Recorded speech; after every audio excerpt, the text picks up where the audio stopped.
Hello, world. I'm Nicole. And I'm Bella, and this is the Grand Bruno Hall podcast. So, the way that this podcast came to be, it started off kind of as a joke, I feel like, because I've always wanted to do something like this. But first of all, I don't have the time, I don't have the equipment, and I don't really think that anybody cares about what I have to say.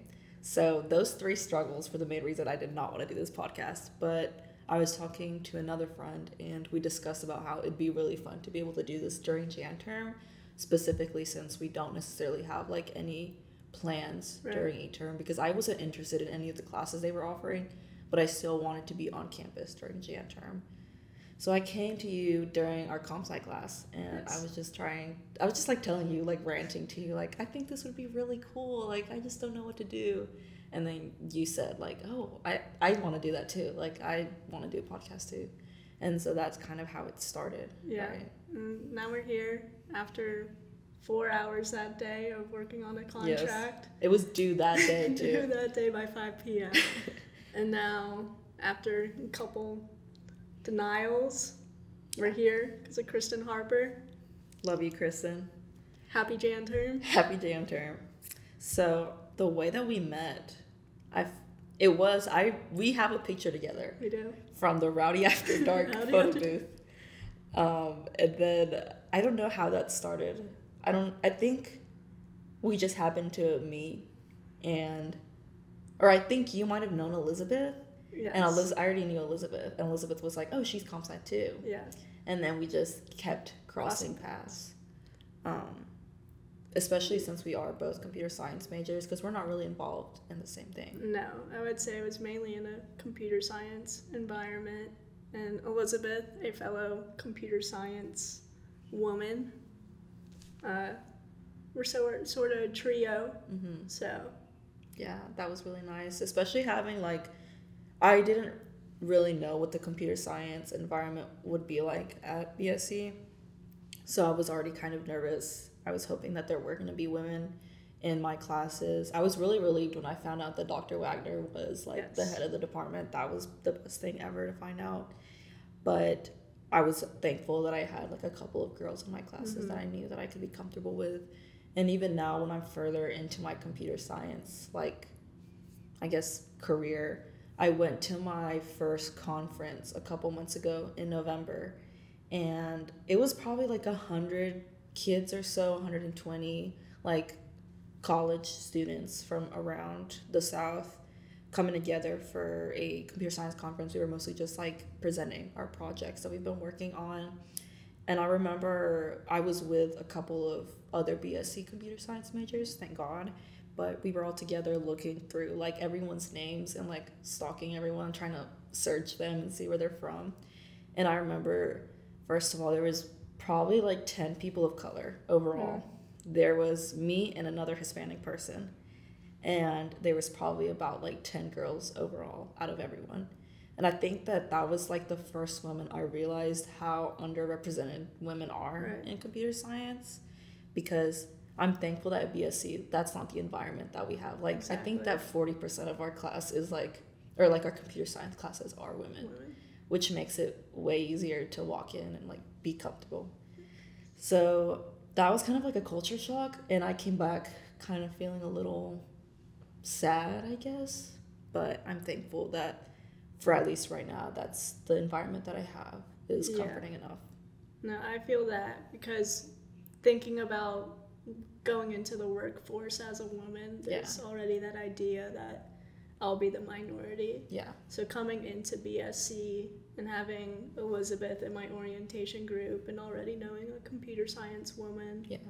And then entering into Dr. Wagner's class. Yeah. It was really a comfortable setting for computer science. And I feel with our history of computer science, how did you decide that this is what you wanted to major in? So in high school, I was thrown into a technology class. Yeah. And so ever since, I've just been taking those classes, and it's really what I've been interested in. So the plan is for cybersecurity, because that's what's interesting right now. Sitting at a little desk, watching missiles go, making sure that doesn't happen through Yeah. code. So, yeah. I feel like for me, it was also high school, but my first introduction with it was in the summertime. I was like in this program called Upward Bound, and we had a specific class during that summertime that was like an intro to Python, and we were working with a Raspberry Pi and kind of just like making animations on it. But I didn't know anything at all about computing. Like I never thought that was something I was going to major in. Like if you would have asked me in ninth grade year of high school, like what I wanted to major in, it was probably like history or English. It was something in humanities. Nowhere did I think that I would end up here because I hate math and science. So it honestly surprises me that I'm here. But we took that intro class and I thought it was the most fun thing ever. Like I loved that class so much. But my high school didn't offer any type of computing classes. They just had like a couple of engineering classes, mostly like welding, like that type of engineering classes. So it wasn't even anything computational. But my senior year, we had our first computer science class. It was like AP computer science. I don't know. It was like the intro of it. And I remember we got to work with, I don't remember what exactly, it's like VTech or something like that. Right. No, that's like the children's brand. I don't know what it was called, but it was like these robots that you get to build. Okay. And we were trying to win, me and my partner, we were trying to win this like competition of basketball. We had to make a robot that played basketball. And that was like my first entry of computer science. And I thought it was really fun. And when I was applying to schools, I was like, well, if I say that I'm majoring in computer science and they're gonna accept me. Yeah. But then that ended up being what I wanted to major in. So that worked out pretty nice. But I figured out, especially this past summer, that I don't want to do anything with like math or science still in computing. I want to work mostly like front end design. Yeah. And making things look pretty, which really ties in with our project now. It really does. Yeah. So with that senior year, I had made a website with HTML, and it was a music player. So I had coded music and had different music samples on my website. So going into this podcast, having a little experience in making a website for our streaming platforms, which our podcast will be on YouTube, Spotify, and we have an Instagram. Yes, the Grand Bruno Hall. Or it's just Grand Bruno Hall. Yeah. Yeah. I was gonna ask you, so from that like project your senior year, is that how you started DJing? Like how did you come about DJing? Yeah. Okay. So also in computer science, junior year, we were on this platform, EarSketch. And I think it was through Georgia Tech. So you use code to make music samples. So that's all we did for 9 months. So really I just had an interest in like music making with technology. Yeah. So during COVID, I bought myself a DJ pad. I'm not very good, self-learned, self-taught. Right. But she did make the intro to this podcast. Yeah. So I think I like the intro. Like every sample that you've shown me, I've liked. Yeah. So. Do you think you DJ like at venues, clubs, or a frat would probably hire you at the Row? You know, maybe a frat. Maybe. Yeah. Because I do like those elevated surfaces. That's true. That is true. But I'm really a bedroom DJ. Yeah. Yeah, just with my headphones, not doing much. Yeah. Have you posted those anywhere? No, copyright. Oh. Yeah. I didn't know that. So, circling back to computer science origin story. Yeah. There's Dr. Wagner, who has a big helping hand, at least in my life, with being my advisor and sort of telling me what's up, what classes I need to take, how to prepare me for the real world. I know she's not your advisor, but you have a pretty solid relationship with her. So. Yeah. So my freshman year, during orientation, we had like a little bit of a professor meet and greet where we talked to all of the professors from the department. And while I was there, I remember I had to go early for something. And I went up to her and I was like, hey, I'm not in your class this semester because I didn't have enough room in my schedule, but like, just wanted you to know that I can't wait to take your class later. I said something like that. And she was like, oh, why aren't you in my class? And I showed her my schedule because I was in CS 170, which it's not even required for computer science majors. And she told me she was like, just shoot me an email and I'll see what I can do.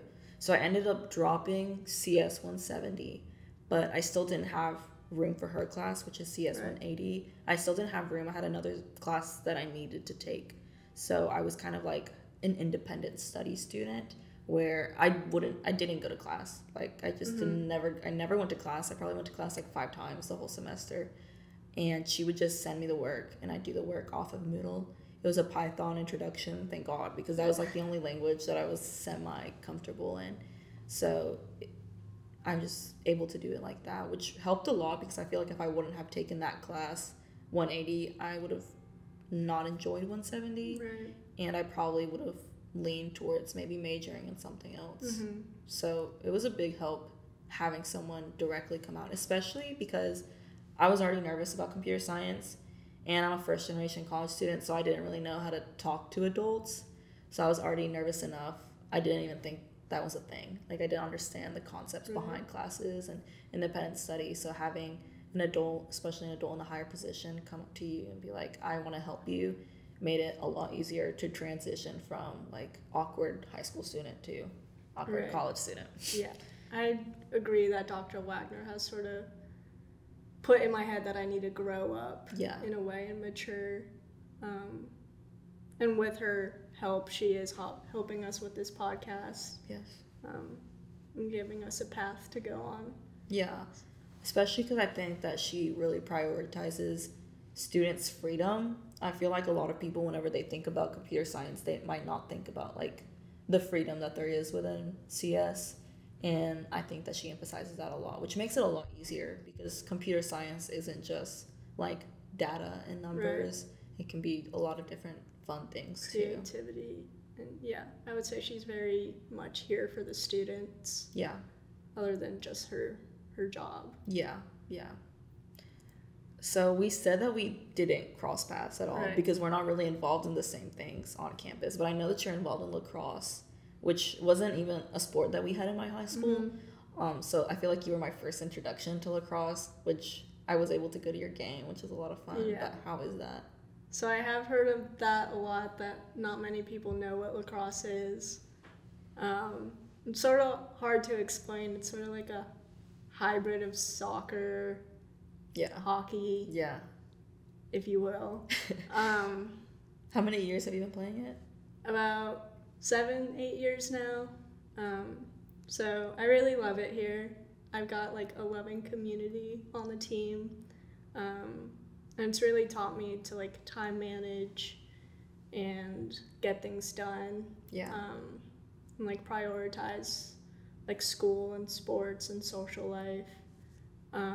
Because it is something that goes on every day and that is on my mind every day. Yeah. So I definitely put a lot of effort into it, and it's allowed me to know when I need to get things done and how to deal with that stuff. Yeah, because you guys have like a really strict schedule, right? Like I remember freshman year you were having to do maybe like morning and afternoon practices. Yes, it's very much an all day, everyday thing, but it's hard, but it's a fun kind of hard. Yeah. Like everyone is going through that tough patch of the school year, especially coming up on the spring. Yeah. We're going every day.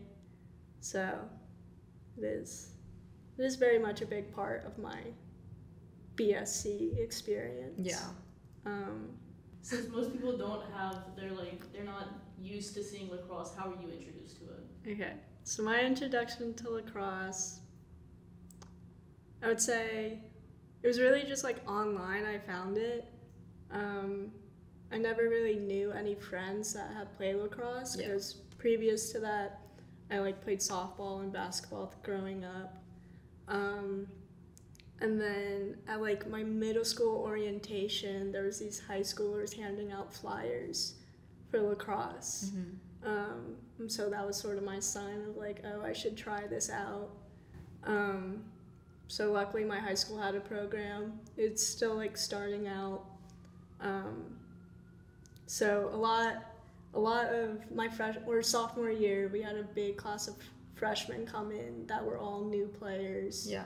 And they were all a really close group, so that sort of like made it a good environment to be around and wanted me to keep playing. Yeah.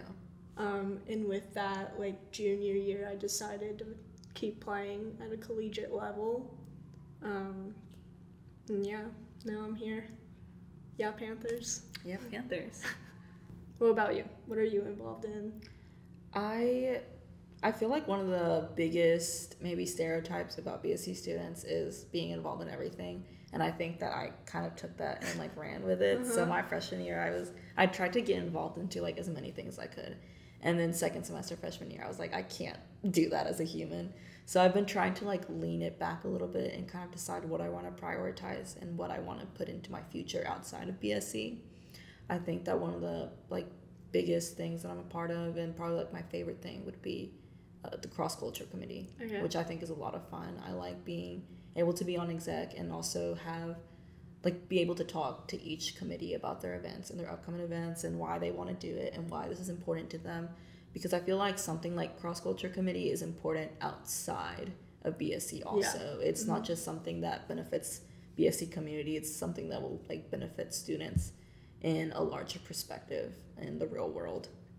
I'm also involved in Res Life. I'm a freshman RA. How's that?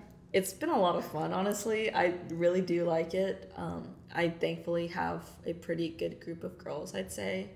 None of them have gone in trouble so far, so that's all that matters to me.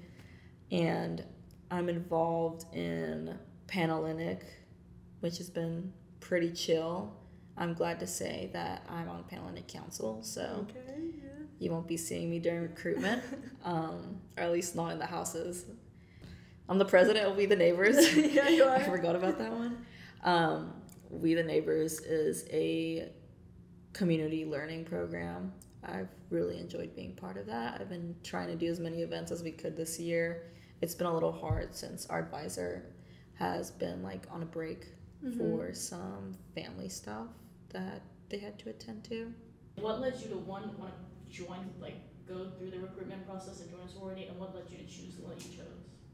So I feel like my Panhellenic story is kind of weird, I guess. I feel like everybody's is kind of weird though, because a lot of the people that I've met at BSC, the first thing they said was like, I never would have joined a sorority if it were not at BSC. Right. And I think that was my initial response too, because I was meeting like a bunch of people that I thought were really interesting, and they all told me that they were in sororities, and I was like, that's not what I thought a sorority girl looked like or talked like or acted like.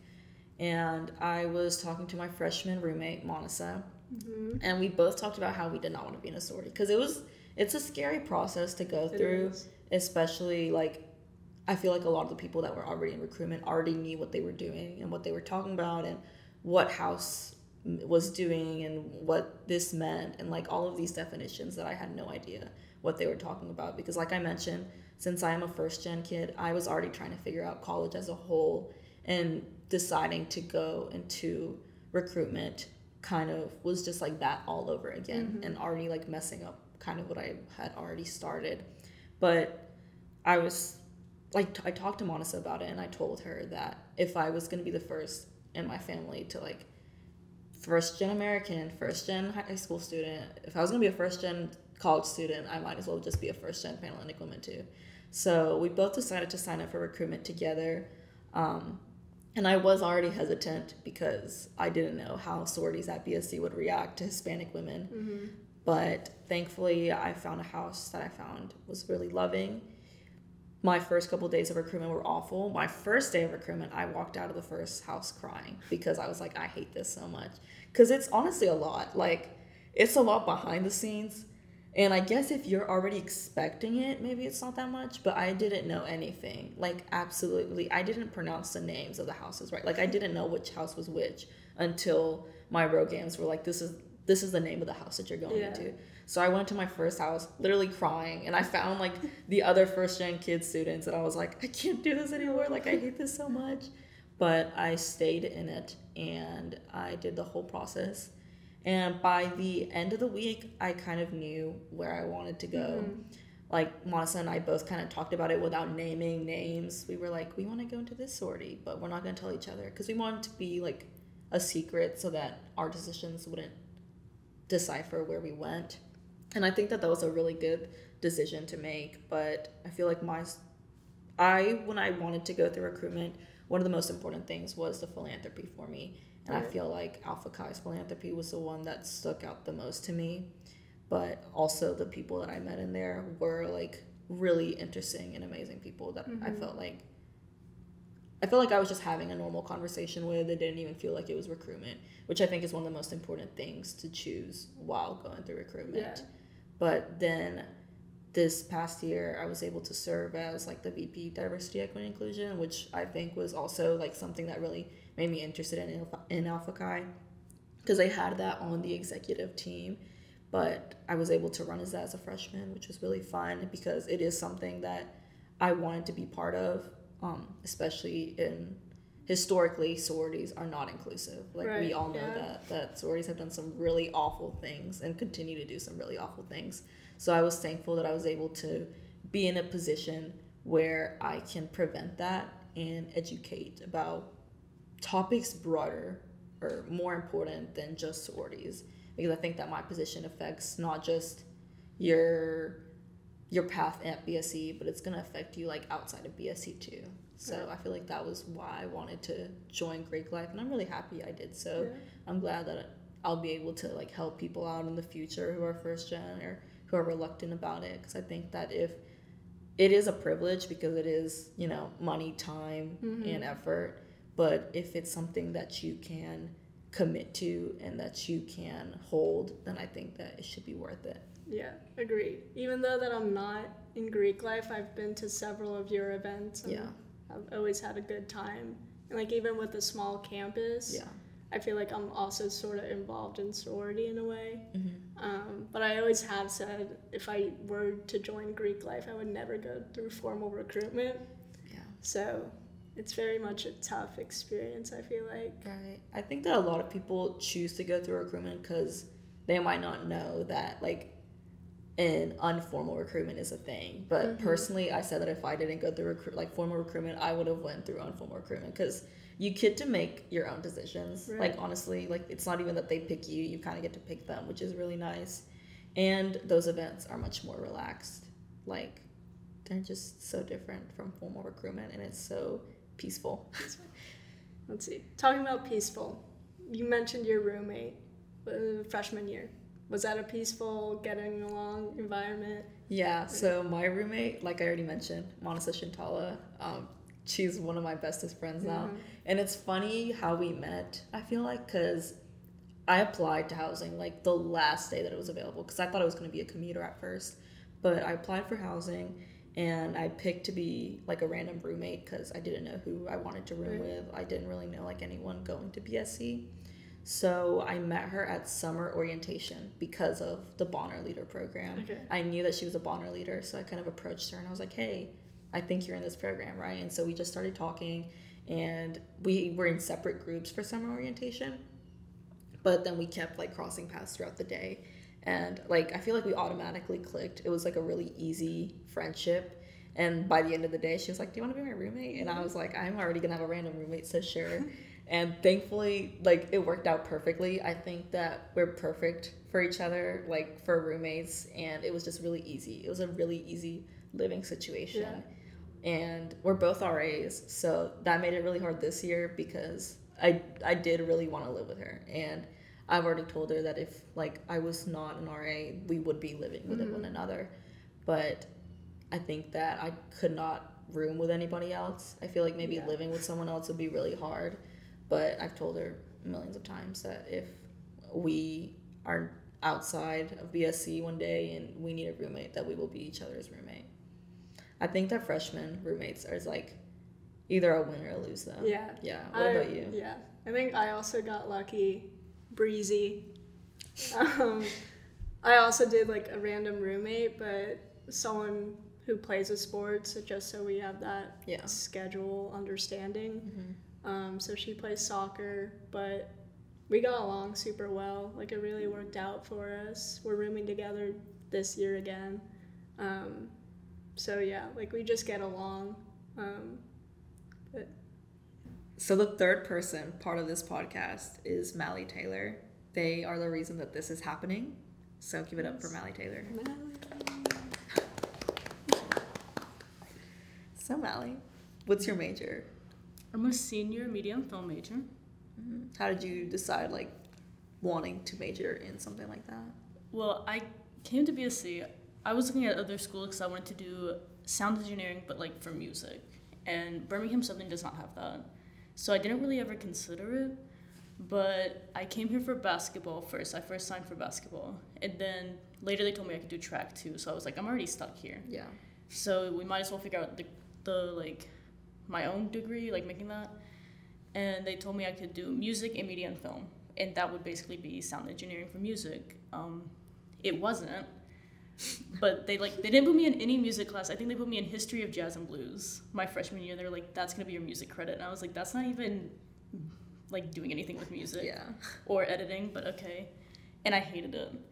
But they also put me in intro to media, and I was like, we watch movies, we make our little films, like, this seems fun. So I was like, I'll just keep doing that for now. And my advisor was Champion, who's like the head media and film, like what is it, professor? Mm-hmm. He's my advisor, so like he was kind of like already just putting me in all the media classes to begin with. And I was kind of like, you know what, I might as well just stick with this. I'll find something to do. Yeah. I thought I was going to do screenwriting at first, because I took that class and I was like, this is kind of fun. And then I was like, I don't like writing. I like feel like when I write stuff, it just seems like a Netflix original. No, it just seems like a kindergarten wrote it. Like I feel 5 years old trying to like write any kind of sentence. So I was like, maybe I shouldn't do this. This isn't good for my confidence at all. But then I started doing like more sound classes, because sound recording is different. I was like, I don't want to do sound recording.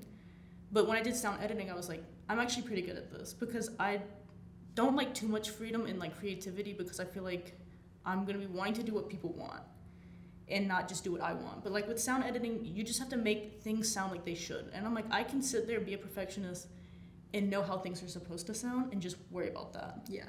So like that's more so where I've moved on to. I know I'm the guest, but I have a question for y'all. Oh, okay. What would y'all have done if I wasn't a part of this? We would probably be in a basement room in the library with our iPhone set up right there. Yes. And AirPods in our ears. Yeah, I think that's how it would have been. Because sure, I would have been like, oh, we can rent a camera from the library. And it probably would have been like a horrible quality camera. The mic kind of setup would be awful. You probably wouldn't even be able to hear the people. And I don't even know if we'd be static. It'd just be straight static. I don't even think we'd be able to do like a visual. We might have just done like us recording on our phone and maybe passing it around. But you said that this is kind of like what you want to do within media and film. How did you decide that you wanted to do that? Or like, is there something broader that you'd like to go into? I don't necessarily like being on camera. Like within our classes, we have to make our own films, and it's really hard to find actors. So a lot of the times you look within your own class. Yeah. I hate being on camera, especially when it's acting, because I just like I'm not an actor. So then I'm like, this is just like also not something I want to do, but it's embarrassing. So I don't want to do that. But I was like, more so like I like documentaries. So I'm like, I feel like I can sit and talk and be on camera, because it's not so much like performing for the camera. Yeah. It's just talking. And I listen to a lot of podcasts. I watch podcasts, and it's mostly sound. You don't really have to do a whole lot of editing, like maybe change a camera angle. But it's like once you set it up, there's not a whole lot of creativity that you have to worry about. Yeah. You just make sure it sounds good at the end of the day. And I was like, that's more so something that I'd want to work on. So you said that you wouldn't want to be an actor or an actress. Why? Why not? I feel like in front of the camera I get really awkward when like having to act like something else. It like, I don't know. The second you feel like you're acting, it just becomes 10 times more awkward. Yeah, I think that was like our main fear within this podcast, and probably kind of why we wanted to start it was to get out of our comfort zone. Right. I think that I know I personally am a pretty awkward person, and First, I just don't like being in front of cameras. It's very awkward right now. It's very awkward right now. And then also, I probably will never listen to these podcasts again because I don't want to listen to myself talk for like 30 minutes. So I think that the awkwardness was something that made me so hesitant about starting a podcast. But I mean, I think you can say the same thing. It's pretty uncomfortable. Yes, definitely. I'm not very good at carrying conversation either, and my stream of consciousness is just not there. Yeah. So it's been awkward. But like going off what you said, you don't want to have to listen to yourself for 30 minutes. I'm gonna have to. Yeah. Because I'm gonna have to edit all these, so I'm gonna have to listen to all this over again. That's true. That is true. I'm glad that I don't have to do that. I have to. What other fears do y'all have? Well, talking about our fears, I honestly, like, genuinely am like, why would anyone listen to this?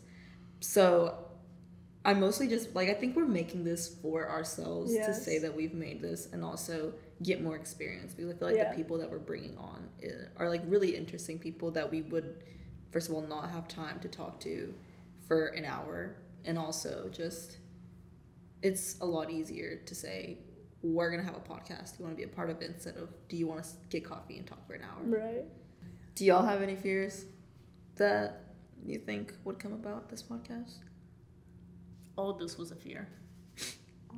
Like setting it up? Yeah, because a lot is dependent on me. Because we could come here and we could record and like it just not even happen. That's true.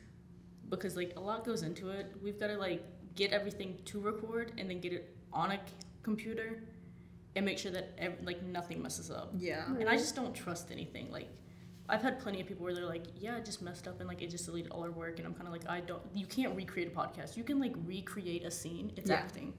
But like this is actual conversation. If we have it all over again, like it's just not going to be the same. Right. So that's really scary. So if you're seeing this, it's a miracle. It's candid. It's candid. This is straight candid. Well, thank you for joining us today, Mally. Thanks, Mally. We'll see you again later because you are part of this project. But big part. Huge part. Mally. So to close out this episode, our intro episode, in future episodes we will have guests to fill our awkward silence. So please look forward to that. We'll be updating you through our Instagram. We'll let you know when that website's up. That's part of the project. But for right now, like we've mentioned before, our streaming services will be YouTube and Spotify. But thanks so much for listening, and we hope to see you again.